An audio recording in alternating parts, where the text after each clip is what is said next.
రాష్ట్ర గ్రహీత ఎస్ఎఫ్ఎల్ గారికి నా శుభాంజలులు. ఆయన మరణం జీర్ణించుకోలేకపోతున్నాం. ఒక కళాకారిగా ఆయనకు వినోదాన్ని తెలపాలని ఇది పడుతున్న బాధగా ఉంది, చాలా బాధగా ఉంది. కళాకారులు ఎవరైనా కళాకారులు వాళ్ళ కష్టం మాకు తెలుసు కాబట్టి ఎస్ఎఫ్ఎల్ గారు మీరు ఆ భగవంతుని దగ్గర చేరుకుంటారని నేను హృదయపూర్వకంగా నేను కోరుకుంటున్నాను. మీరు భజన గురువు, రాష్ట్ర గౌరవ అవార్డు పొందిన వ్యక్తి. మిమ్మల్ని చూసి మేము ఇన్స్పైర్ అయ్యి మీ దగ్గర కూడా నేను పాట పాడాను. మీకు గుర్తుందో నాకు తెలియదు అయ్యా. ఇప్పుడు చనిపోయారు కాబట్టి గుర్తు రాకపోవచ్చు కూడా. ఎందుకంటే ఆయనకు ఆత్మకు శాంతి కలగాలని, జవి సంబూతుల దగ్గరికి ఆయన చేరాలని నేను కోరుకుంటున్నాను. ఎస్ఎఫ్ఎల్ గారు మీరు ఎప్పటికీ మాకు గురువులే. మీ దగ్గర మేము నేర్చుకోకపోయినా ఎప్పటికీ మాకు గురువులే. మీరు గొప్ప కళాకారులయ్యా.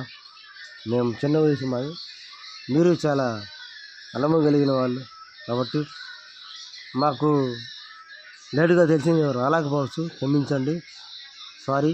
వాళ్ళ కుటుంబానికి సానుభూతి తెలుపుతున్నాం.